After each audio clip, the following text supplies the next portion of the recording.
Hey Dadders, welcome back to the channel. Today we're going to be going through the trivia and deleted scenes for season 4 of American Dad. Now, there is a little bit of housekeeping I need to do before we get properly started. Firstly, I wanted to let everyone know that I have started a Patreon. So I've set it at about $2 a month because I can't commit to a regular upload schedule and I didn't want to take the piss by charging $5 a month when I wasn't sure how consistent I could be. What you will get though is early access to all of my videos, and that will be the version that hasn't had to be edited for copyright on YouTube. And I'm also going to be reacting to extras and behind the scenes stuff that are on the DVDs. I also wanted to warn you guys that this season of American Dad seems to have been created during a bit of a shitstorm. It was in production during the writer's strike of 2007 to 2008, so there was little to no chance that the team were able to make significant changes to the story, and they were unable to fight against proposed changes from the network. Alongside all of this, the Cleveland show was also starting to enter production, and a lot of the writers, directors, and storyboard artists from American Dad moving over to the Cleveland show. I'm not entirely sure if the writer's strike is the reason for what I'm about to mention, but it's the only thing I can think of. There is a significant chunk of these episodes that don't have any deleted scenes. From episode 2 all the way to episode 8, there are no deleted scenes, unfortunately, but I still tried my best with all the trivia for those episodes, and if there is anyone out there with those DVDs that contain deleted scenes from these episodes, please reach out to me. I would really love to see them. Now, with all that out of the way, let's get into the season 4 deleted scenes and trivia. The first bit of trivia for this episode is pretty dark, actually. In the scene where Stan is watching college football and he's celebrating Georgetown, he was originally going to be supporting Virginia Tech because they live in Virginia. It would make sense. But about 2 weeks before this episode was due to air, there was actually a mass shooting at Virginia Tech, so at the last minute they had to switch it over to Georgetown.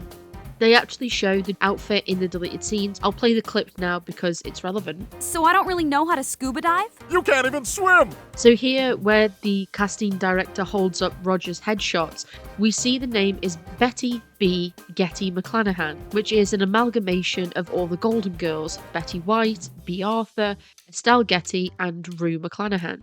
You can also see that the headshots are from different movies. So top left is Working Girl and bottom right is The Matrix. Can someone really help me out with those other two? I can't work out what they are. I think the bottom left, I've definitely seen that somewhere, but I'm not sure where. I was thinking maybe like Clara Bow or someone like that. But again, if anyone out there knows what the other two, so that's bottom left and top right, if anyone knows what they are, let me know. Becky, the crew's activities director, is played by Elizabeth Banks, who you probably know best from playing Effie in The Hunger Games. In this scene where Steve and Becky are sat on the beach, Becky says Steve can lick chocolate off her, and he says no, his mum doesn't allow him to eat it. But it was originally this line. The original joke was, chocolate, yeah, it's like diarrhea, right? Is that why it's hot? I don't know what I'm doing here. Help me out. So, the first deleted scene from this episode, and therefore this season, comes just after Francine has jumped off the cruise ship.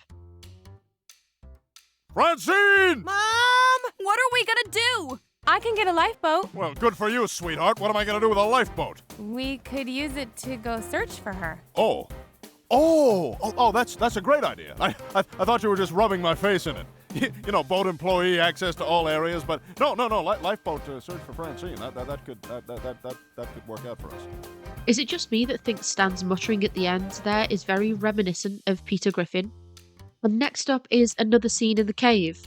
Oh man, we are gonna die in here! And I'm gonna die a virgin! Don't even think about it, Steve. I'm not surprised they cut this one. I can imagine the censors don't look too kindly on necrophilia jokes. And the second to last deleted scene from this episode comes when Roger is dancing at Senorita's. No, do not cry. Never before have I been so moved. Well, there was this one time when my parents' bedroom caught fire and they burned as I watched from the closet helpless, and also the ending of Captain Corelli's mandolin. Here, take this money. Go. Go start a new life for yourself, far away from this place and my indiscriminate boner. Oh, thank you. Thank you, sir. Bless you. Bless you. That poor guy. I really hope he gets some therapy. And finally, we have extra context about Jimmy Buffett's most dangerous game, Family Retreat. Of course not. No one dies here at Jimmy Buffett's most dangerous game, Family Retreat. Tomorrow, you get to hunt us. But first we feast. I actually would have liked to see the family try to partake in the hunting after what they did to poor Becky, but the show is only 21 minutes long, so I know I can't have everything. About 1/3 of this episode was rewritten during the production process, and that's even more of an achievement considering this is Bob Bowen's first time directing an episode. He would go on to direct other classic episodes like Escape from Pearl Bailey, White Rice, and For Whom the Sleigh Bell Tolls. I think I might have mentioned this in a previous season's video, but the maitre d' is based off a character from Ferris Bueller's Day Off. In this scene, Stan wakes up from a nightmare about seagulls that could drive. You might remember from my season 2 trivia video that Stan's fear of seagulls was written in by Nanashka Khan, who is a writer on the show. This isn't trivia, just something I wanted to add. This joke with the phone cord that wraps around the entire house but ends up in the ensuite bathroom is one of my favourites of this entire season. Turlington is played by Oscar winner Forrest Whitaker. I just have to say this character is one of my favourite recurring characters, always so close to catching the Smith, but always too trusting and naive. His character in the show was based on Whitaker's character in The Shield, John Kavanagh. This is unfortunately where the deleted scene drought begins, but we'll get to the deleted scenes as soon as we can, I promise.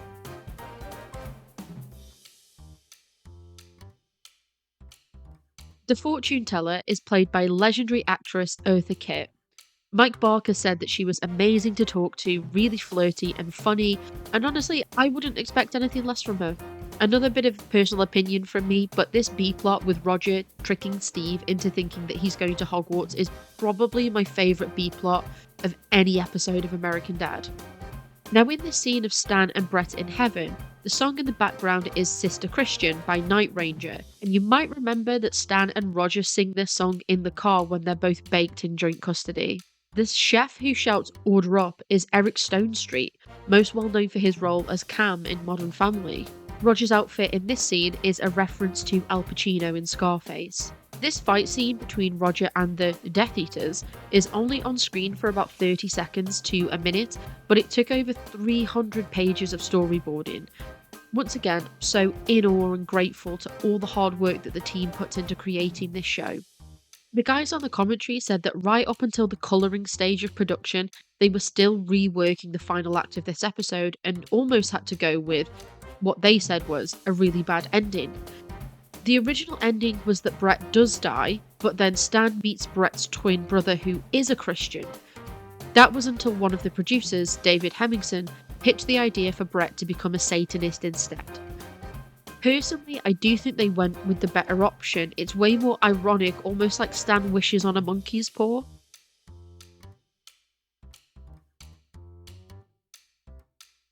Unsurprisingly, this episode was difficult with standards. They had a big issue with Stan's xenophobia and some of the stereotypes of Chinese people. In this scene when Francine and her mum are speaking Chinese to each other, Francine says, "Don't you think Stan is handsome?"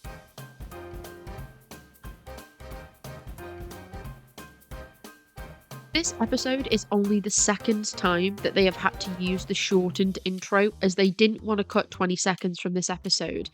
I think they made the right call as this episode is really well structured and well paced. One thing I've never noticed is that the book that Klaus is reading in this scene is tiny. I've not questioned it because it's the right size for him, but in universe, who is making books this small? The glasses as well. Can you imagine a book small enough that a goldfish could hold it? I wonder if the CIA makes them for their animal agents. Mike Barker admitted during commentary that he thinks King of the Hill is the ugliest show on TV. Not anymore, obviously, but Seth MacFarlane also agreed. They both said that the colours are too muted and don't have enough saturation. I have to admit, I haven't watched King of the Hill properly, but I've seen pictures of it and I've seen bits of it here and there, and I think it looks fine. It's definitely not as colourful as American Dad or The Simpsons, but I think that's intentional, as what I can gather it's about a small rural town and rural people.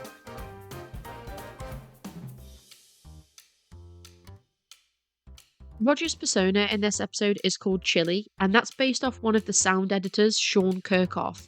He has the name Chili because when Nanach Khan, who is the writer of this episode, played poker against him, he managed to bluff his way to winning with Bad Hand.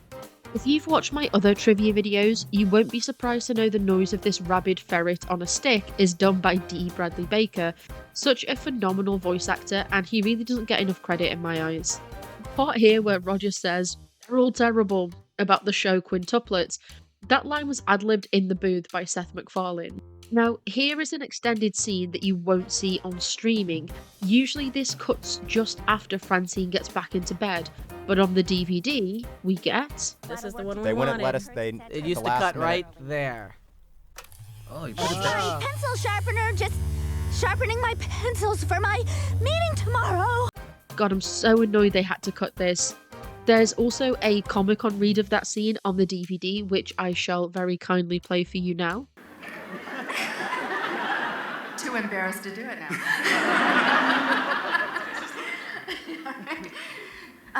That's my pencil sharpener, just...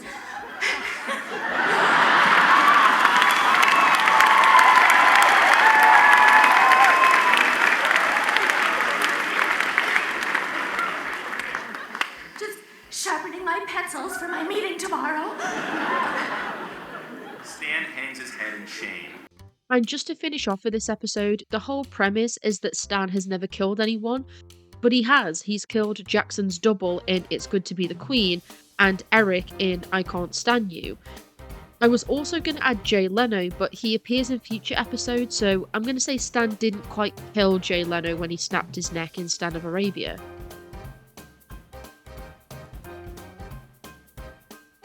Francine says both of her previous pregnancies were a breeze, but in the episode Star Trek, Francine says that she tore from her V to her A when giving birth to Steve, and that Haley was born via cesarean. Kenny Schwartz, who is an executive producer and writer on the show, and his partner used a surrogate for their children, which gave the rest of the team the idea to do an episode involving surrogacy. The line where Stan calls Libby slow was originally the R slur, but due to the writer's strike they couldn't fight the changes from standards, and honestly I'm grateful for that. I think having that word in this episode would have just really dated it.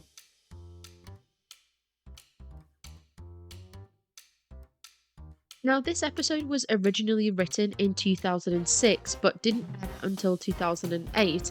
They didn't really say why, but they implied that the writer's strike had something to do with it. There's a line here from the angel driving the car about children riding dragons that doesn't appear in the episode as they air, so I'm going to play it here for you guys. So that must be hell. No, that's actually a camp for children who've been sexually abused. They get to ride dragons. It's a pretty great program. Anyway, this is Limbo. So in my season 3 video, I mentioned that Lisa Kudrow was supposed to return, but they never explained why she didn't. In this commentary, they finally let us know what happened, and it's a bit underwhelming. Essentially, Fox wouldn't let her do it because she didn't want to be used in promotions, and also she didn't get her check from the previous episode she did for like 2 years after she recorded it, so yeah, not as exciting as I thought it might be. The guys doing the commentary were teasing Rapture's Delight and saying how much they thought people were going to love it, so it's brilliant how much people actually do love this episode and how much it is loved by the fans, because imagine if they were bigging it up and were so excited only for it to turn out to be a damn squib. And finally for this episode, when Stan trips over the power cord in heaven and shuts off all the lights, it was originally going to have a spinning pinwheel while the world rebooted, but they had to change it. They didn't say why, but as with most things, probably for copyright.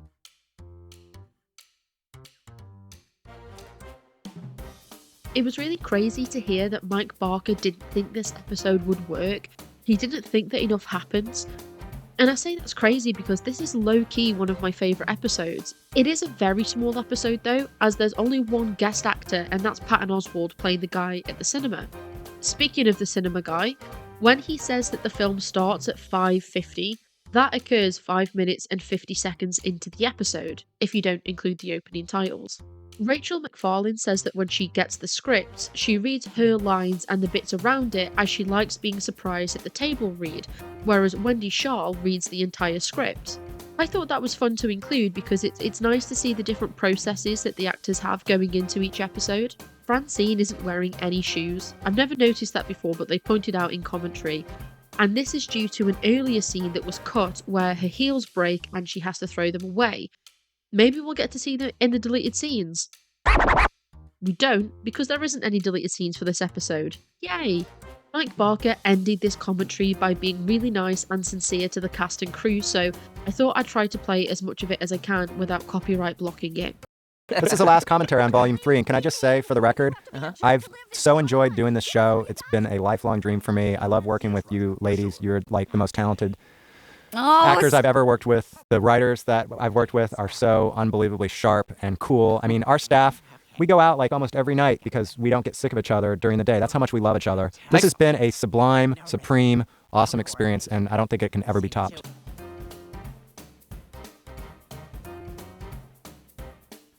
Now, if you love Tearjerker, I will have a video on my Patreon soon about the behind the scenes extra on the DVD all about this episode. The intro scene where Stan gets shot by the James Bond inspired gun was a big legal battle, as apparently the James Bond owners are especially litigious. Tim Feely is the character designer, and I think in this episode he really pulled it out of the bag. Klaus as Chotchki Schmier is perfect, Roger's tearjerker design is also perfect, Francine as Sex Pun, sensational. Pause the video and give a round of applause to Jim, everyone. Part here where Stan and the Johnny Depp robot struggle was more of an extended fight scene, but that is coming up in the deleted scene shortly. And it actually is, because we have deleted scenes for this episode. Before we get into that though, the final bit of trivia I wanted to mention was Albert Quiros said that this was such a labour of love to do, but Family Guy actually spared some animators to come and help them out. I really like how close the relationships between the two shows are. It just leads to a better project all round. Finally, we have some deleted scenes to talk about, and there are so many from this episode, it kind of makes up for the lack of other ones. But not really. The first deleted scene from this episode is a slightly extended scene. The latter half where he says you should get tested is kept in the episode, but the first half isn't. Darling, where are you going? Sorry, love, but there's a woman who needs me more than you right now. Mother England.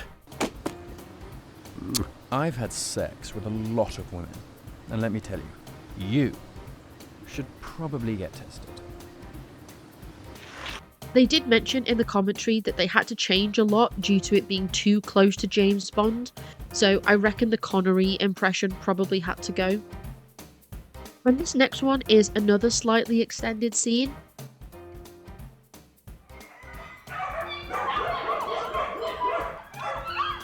Mr. McConaughey, thank you for talking with Cut to the Chase magazine. You're not a bright guy, but this film seems stupid even for you. Care to respond? Okay, honey, interview's over. Oh, look at there, a boob popped out. Here's your coffee, Mr. McConaughey. I do like the line from McConaughey about the reporter's boobs having popped out, but I can see why this was cut. It's also clearly Wendy Schaal playing a character, and the voice is so similar to Francine's that it is a little bit distracting. And then we have an extra line from Chotchki about McConaughey. The robot McConaughey went haywire, sir. He is kaput. And if you care, he was also bisexual. You know what? I'm going to choose to believe that he is bisexual. In the words of Eleanor Shellstrop, more men should be bi. There's two differences in this next deleted scene. What is your drink, sir? Bud. Or Miller. Whichever. Bottle, can, I don't care. Got a light, handsome? I've got the light of the world. So I do prefer the line in the finished episode about Stan ordering a beer, shaken not stirred, and it exploding all over him when he opens it. But I'm not sure what's funnier between Stan flashing a tiny torch when Sex Pun asks for a light, or him having a Bible lighter. The next one is the extended fight scene that I spoke about during the trivia section. You promised me you'd tell me if you became a robot! You broke a pinky promise!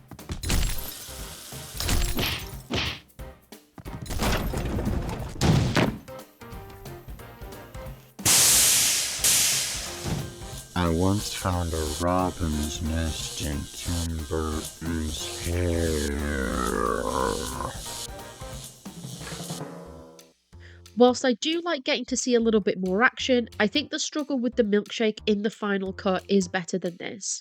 Now, if you've seen this episode, you'll know Roger says he auditions for Monsters Ball, but in this deleted scene, he tried out for a different role entirely. The year was 1985. The place? Hollywood. My dream was to make it on the silver screen. My first audition was for the lead in a little movie called Mask. They put me in a room with Cher and Sam Elliott. Talk about lightning in a bottle. Palpable.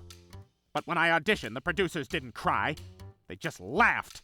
Laughed me out of that room and out of that town. So I swore that one day I'd make the whole world cry by making the saddest film of all time. Lights! I honestly can't imagine this episode without Roger writhing around and saying "make me feel good," so I'm glad they went with that one. And I really like this final one. It's actually sort of unpleasant. How do you lower the volume? What the hell did I do?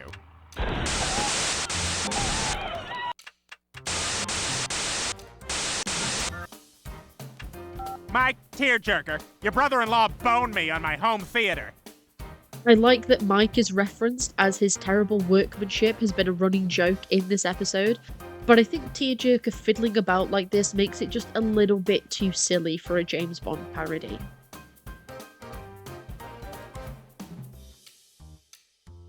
Brent Woods, who was one of the supervising directors on the show, went searching for not safe for work fan art of the characters to gauge the popularity of the show. And in the first couple of seasons, he didn't find much, but now he says there's quite a lot of it. He also saves the best ones, so if you do make fan art out there, keep going because you might get noticed. The scene where Roger swallows a banana had to be redone, as initially Roger had the banana going in and out of his mouth rather than all the way down. Something cool to mention is that when this show is translated into German, Klaus is given an East German accent. The first deleted scene comes when Stan is consoling Betty after her latest failed date. Oh, Stan, at least I have you. You'll always be my #1 man. And you're my #1 gal. What about me? You're #2. No shame in that. You're a silver medal. You're Reno. You're Simtech. It's a company that makes prosthetic knees, you know, like Knee Corp, but not as good. The joke that actually makes it into the final cut is so much better than this one. I suppose that's why this one was cut. And then we get more of a glimpse into Stan and Betty's relationship when he was younger. Don't worry, Mama. I'll take care of you. I know you will. That's my little man, Stan. So from that moment on, Betty relied on Stan for everything. They did everything together, went everywhere together. They were inseparable. And though she tried to find love, but it never worked out. And Stan was always the pillow she'd cry on. So have you talked to Stan about this? I like this montage. I mean, the bath scene was enough to show us how weird their relationship is, but these snippets really flesh out Stan's character. I think this might be our first fully deleted scene of the season. Look, this is not easy, so I'm just gonna say it. I have ick. What? The ick. I have it. But only fish get ick. He's a fish! No. See, that's a misconception. Now look, I have this disease, but it's manageable. And with your love and support... Steve, we stood by you when you were a werewolf, but this is just too much.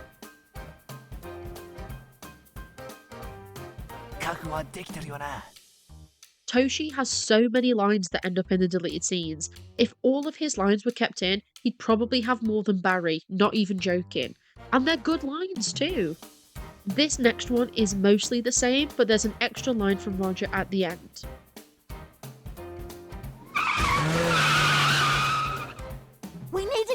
airport. You go, I gotta get home. I got term papers to grade. How good were the rolls tonight? Honestly, I'd have kept this in. It's, what, 2 seconds? Were they really that pressed for time?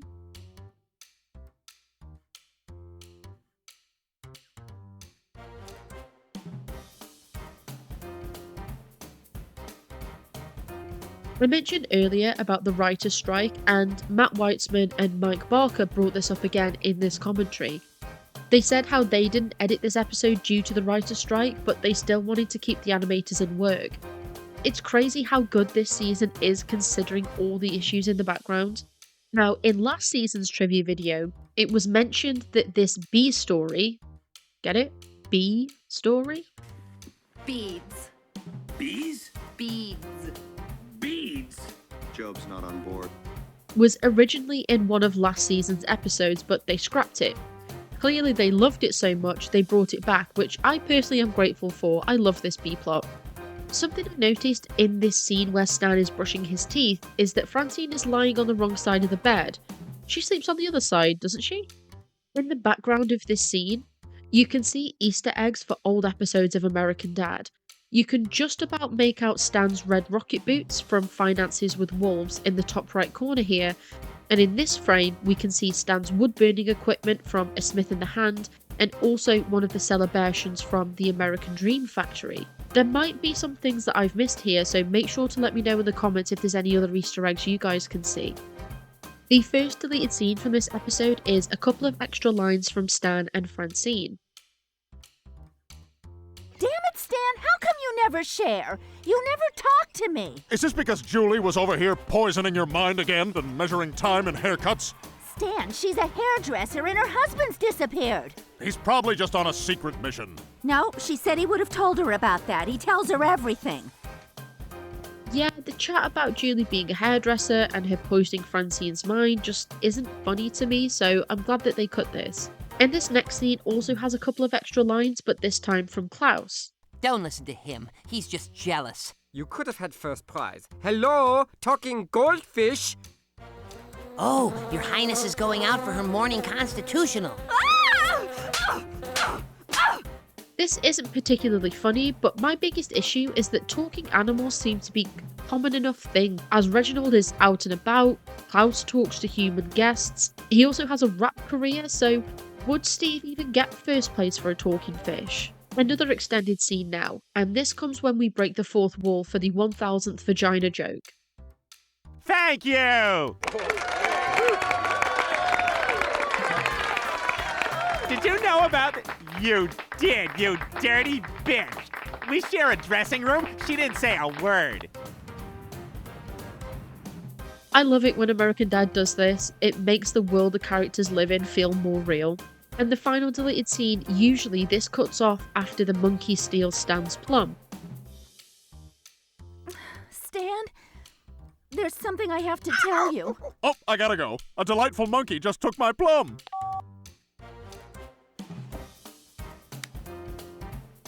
Oh, good, you're up. What's the craziest thing you've ever done with a boy? In the immortal words of Maura Higgins, Why are you asking her that? seriously though, I love how this is the way Francine chooses to deal with this situation.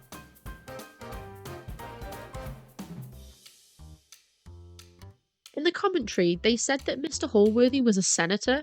I don't think they've mentioned this in another episode, and they almost certainly haven't mentioned this in a commentary so far. Did anyone else know that Mr. Hallworthy was supposed to be a senator? When Sergei arrives in a Winnie the Pooh shirt, they had to redraw this a few times to make sure that it wasn't too close to Pooh Bear and risk copyright infringement. Haley originally had a bigger B story where she ended up passed out drunk in Senator Hallworthy's grave and threw up on his coffin. Maybe we'll see it in the deleted scenes, but honestly I don't think this episode needs it. Fun fact, this is what my room at university used to look like. Well, I had one poster from the Socialist Workers newspaper in the UK, but it's close enough, isn't it? These two Nerd Squad characters are based on the writer and director of the episode. The writer is Steve Healy and the director is Caleb Murer. The first deleted scene from this episode contains one extra line from Klaus when he and Roger are on the beach in Normandy. I was talking about the Americans. The Germans were brave too. Less brave, maybe.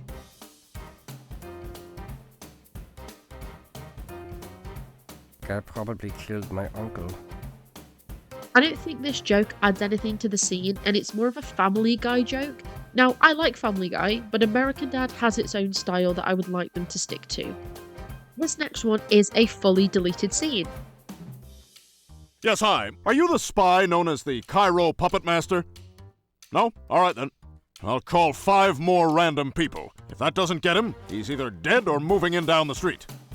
This is actually very similar to a joke in the episode where Stan randomly searches the streets of the world at the CIA trying to find Sergei before giving up. And honestly, that one is better than this deleted scene in my opinion.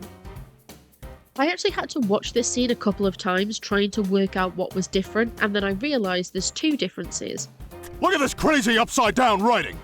I'll take my backwards letters on a Toys R Us sign, thank you very much. You're just a capitalist dupe. Well, I never! A wage slave! All you care about is money! Sergei spends time with me! He helped me build my rocket! Firstly, in this deleted scene, Stan gasps when Steve calls him a capitalist dupe, and then secondly, Steve calls Stan a wage slave. Now, I don't think the gasp is needed, but I really do like the wage slave line. I'm sure you'll know what's so weird about this next clip. Stan, what are you doing? Sending this communist propaganda to the furnace. But that's the laundry chute. Then you'll need to set the washer on incinerate. What's that? Seeing a laundry chute in the Smith house is so weird. It's never been there before, we've seen this hallway many times. It's a shame though, as Stan's line about setting the washer to incinerate is classic idiotic Stan. And now we have a bit of a Freudian slip from Stan. Capitalism loves you! Well, it's got a funny way of showing it. True, capitalism has issues and doesn't like to talk about its feelings, but it's gonna help us win this rocket contest! Yes, it's definitely capitalism that has a funny way of showing its love, and not you, Stan. This next one is the scene I mentioned in the trivia section, with Haley and Senator Holworthy's grave.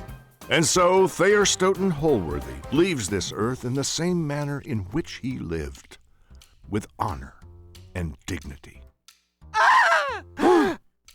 Babe? Periscope. Oh no. No, you don't understand. Mr. Holworthy was my neighbor. See, we were here last night because I wanted to pay my respects early. We started drinking because I was so sad. I would never do anything to defile his memory. Perfect. I have mixed feelings about it. I really don't get Haley's grief anyway, as Mr. Holworthy has been in one episode before this, but her being sick on the coffin and Father Donovan doing a chef's kiss is so funny, and such a shame that bit was cut. And finally, we have another fully deleted scene. They're treating us today, folks, they're treating us today.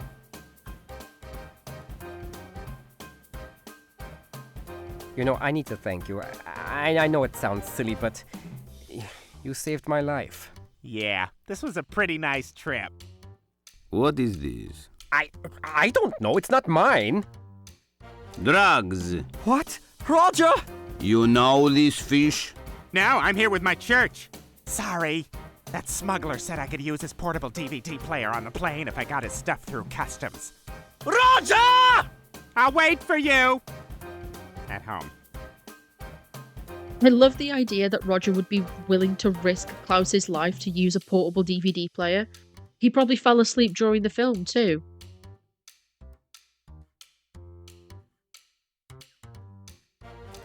Steve's friend Katie is played by the one and only Raven Simone. In this scene where Roger puts the photo on the desk, this was taken from the storyboard cover letter that got American Dad greenlit. The character designs have been changed to make them more accurate to how they are at the time of this episode, but it's nice to know that there's a bit of history in this episode as well. In this scene, originally Baba walked in after Mama put the phone down. I'm gonna play the deleted scene here because it will actually be funnier that way. Mama always hang up first. You keep breaking cinder block, I never get what built. I tell you, got a roundhouse with block. Now, in this scene with Francine and the kids on the sofa, you'll notice that there's a side table on either side of the couch. Usually, the ones on Francine's left aren't there, but she needed to be able to reach for something with her left hand. First up, we have extra explanation of what will happen to Roger if he gets caught. Now I need a new team leader, someone who will ensure that the alien is captured, tortured, and fed to rats, who will in turn be tortured and released into the wild, then recaptured and tortured again. It's called The Circle of Life. I got it from The Lion King. The play, not the movie. Sir, I'm your man.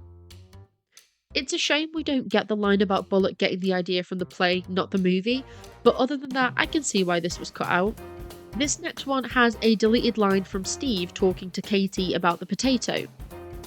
And it works! We finally harnessed the awesome power of the potato! Actually, it's just a buffer between the copper and the zinc ions. The potato has no power.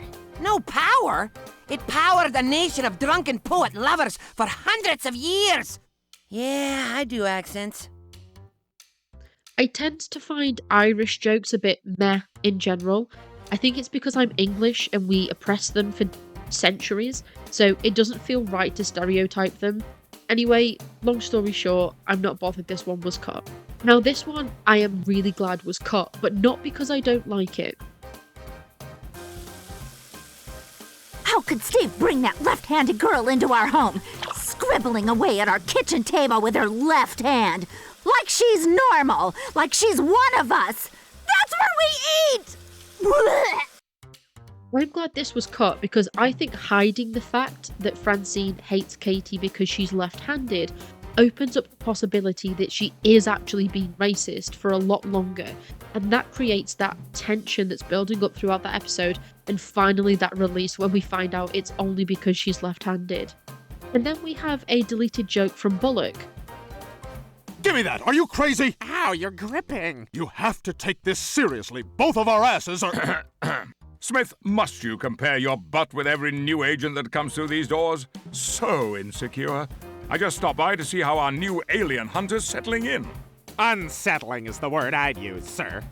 So in the final cut, this becomes Stan saying that their butts are equally nice and Bullock agreeing, which is funnier than this, so again, they went with the right choice. Finally for this episode is an alternate ending. Devil's minions. How could I have been so ignorant? Alright, it's settled. Our in-hell movie channel will now run a 24-hour loop of Fever Pitch instead of Baby Geniuses. Any new business? Looks like we have a new left-hander to report. We've finally got Francine Smith back. Oh, she was quite a holdout. Nice work, people. But do her children know they were born left-handed as well?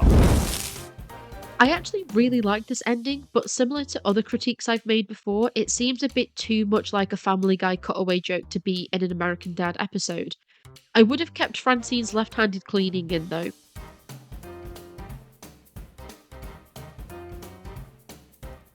Part where the paramedic is miming his weekend used to be a lot more graphic, but they had to tone it down. Fingers crossed we get to see this in the deleted scenes. Editor's note, we don't. Sorry guys. The art style for the Ollie North song is based on Schoolhouse Rock, which was an educational TV series that mainly aired in the 70s and 80s, but was revived for a few years in the 90s. And in this scene where Stan puts his middle finger up to the family after finding Ollie North's gold, it's not blurred on the DVD, but it is on streaming services and when it airs on TV. So buy the DVDs, people. You really do get to see so much more and learn a lot as well. The first deleted scene is actually the first scene of the episode. Stan, can you please talk to your daughter? Haley, as you blossom into womanhood, your body will go through a change. Your ovaries will drop and you will develop strong urges to butt heads with the other females for the right to breed. Okay, that's not accurate, and it's not what I'm talking about. Look at her nose! I genuinely believe that Stan really thinks what he said there is true. But I also think that he would have immediately seen the nose ring as he does in the episode. This next one is also from the first scene, and I think it provides a bit of important context. Listen to your father. Sting's become a bit of a douche. Hand it over. It's my body. And we're your parents, and all we care about is your well-being. Stan, get the chicken scissors. Fine. You are such a fascist, Dad. In the episode as it airs, Haley just takes her nose ring out when Stan and Francine tell her to, which is so out of character. At least in this clip, we know Francine threatened to cut it out. And this next one is just really silly.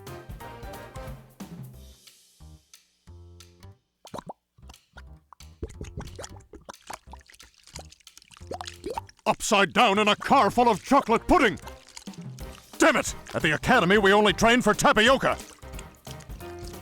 Is it really silly? Yes. Do I like it though? Also yes. There's actually so much about this deleted scene that didn't make it into the final cut. Stan, can't you find another legacy? Preferably one that won't destroy our sprinkler system? I know that gold is buried here. Along with Haley's puppy, who we said ran away because she didn't eat her vegetables, but actually I backed over it in the garage. What? Crunch. Fine, Stan. Destroy the yard. Again. Just don't expect me to help you. Very well, then I'll dig alone. God, Stan saying crunch really gets me no matter how many times I've seen this deleted scene. But I do prefer Stan accidentally digging up the dog's corpse in the episode as it aired. And then we have a little bit more of Roger trying to get sexually harassed. Looking for something glazed and bad for you? Not anymore. Oh, God, tastes like my ass! I think this works better as a quick jump cut rather than seeing his colleague actually say no and walk off. And this next deleted scene is really long, and you'll see that it's been really reworked. Can we get our allowance? I'm actually a little low on cash, but before I bring the gold to the Smithsonian, I'll slip you guys a bar. Just run it down to the mint. They'll slice it up into Sacagaweas for you. We'd prefer real money. Yeah, imaginary gold doesn't buy your lady friend a curtain cleaning attachment. You kids don't think the gold is real either? It's here, I tell you. I'm following the clues Ollie left. Look! I found these in the dirt right under the basement. Ice creamsicle wrappers? Yes, don't you see? Ice creamsicle, initials I and C. Iran-Contra. That's what they used to call Iran-Contra in Washington. Ice cream. They did? They should have. Wait a minute. I found a yogurt lid in the park yesterday. That must be where Eisenhower buried his diamonds. That's it. If you don't believe in me, get out. All of you out. None of you are going to be part of my legacy. You're out of the books, you're out of the Smithsonian, and when Ben Kingsley plays me in the movie, guess who's not getting introduced? You. Any questions you might have about Sexy Beast or sneakers, you can just file away, because they aren't getting answered. Dad, you're delusional. Come on, Boobot. Let's find you a dress for the spring formal. Cut them out of the movie. I don't want a single second of them in your story. Got that? Got it, Stan. Not a second. So there is quite a lot of this that makes it into the final episode. I don't think we needed to see Steve and Haley be so directly dismissive of Stan though, as their behaviour throughout the episode shows us they don't really believe the gold is real anyway. And this one contains a little bit more of Ollie North's letter to whoever finds his gold. You actually found Oliver North's gold! Look, he left a note. Congratulations. You deciphered my riddle about the good, the bad, and the ugly, followed the ice creamsicle wrappers, and found my gold! When you're through with it, please rebury it and leave some cryptic riddles so someone else can have as much fun as you did. Honestly, I find the idea that Ollie North did this as a repeatable treasure hunt so funny. I don't know why, but it's really tickled me. Gosh, there's so many deleted scenes from this episode, and next up, Stan struggles to storm out of the kitchen. Fine, I'll film it myself. I don't need you two. Or you. It's my legacy and I don't need anybody. How do you turn this on? Thanks. Now get out of my face! And this is the focus, right? That's actually the zoom. It's a self-focusing camera. Really? Well, that's a very helpful feature. I don't need anybody! Everything about the final cut of this scene is better than this one in every way. If you haven't seen the episode for a while, please go and rewatch it. And this next one is a short one, but so good.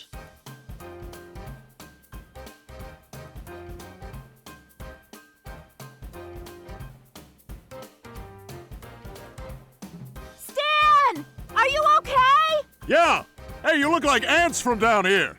Wait, those are just ants on my eyes. Classic. And finally, we have the aftermath of Stan being saved from the pit. Stan,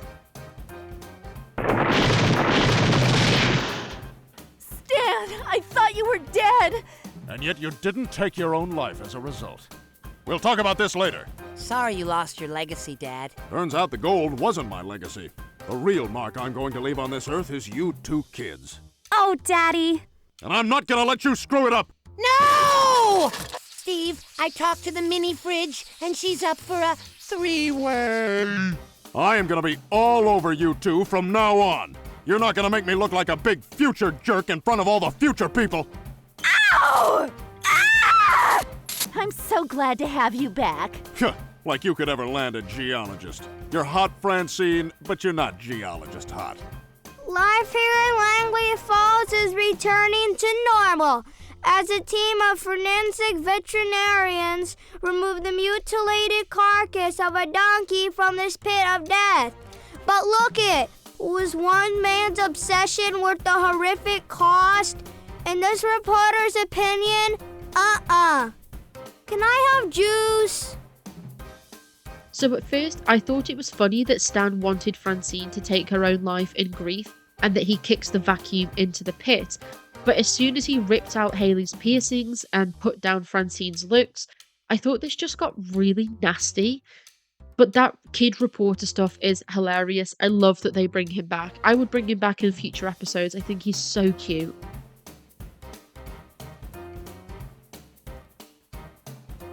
The character of Carmen Selectra is based, obviously, on Carmen Electra, who has already been in the show as she played Lisa Silver in the pilot. She turned down playing herself though, as she didn't want to be represented as someone who would sleep with a 14-year-old, which I totally understand. It was interesting to learn that when you come up with a character that appears in later episodes, you get a payment every time that character appears, like royalties. I didn't catch this when I've watched this episode before, but if you look to the far left of the screen here, you get a funny little Donkey Kong reference. Also, where has Steve's race car bed come from? He doesn't have one before this episode, and he doesn't have one after either. The first deleted scene of this episode comes right near the beginning when Francine is leaving for Mama and Baba's. Man, your suitcase is heavy. Is what someone less buff than myself would say. Feel my muscle. When I get back. Oh, I see the forecast today calls for lightning and thunder. I do like the joke, but I think Stan admiring his own muscles takes away from his sadness about Francine ignoring him. Another Toshi line that gets cut. I'm wasted. I'm so drunk. I want to do everything with anybody. Oh yeah, I'm gonna hit that. I'm gonna tear that up. I'm gonna kill her with a bottle.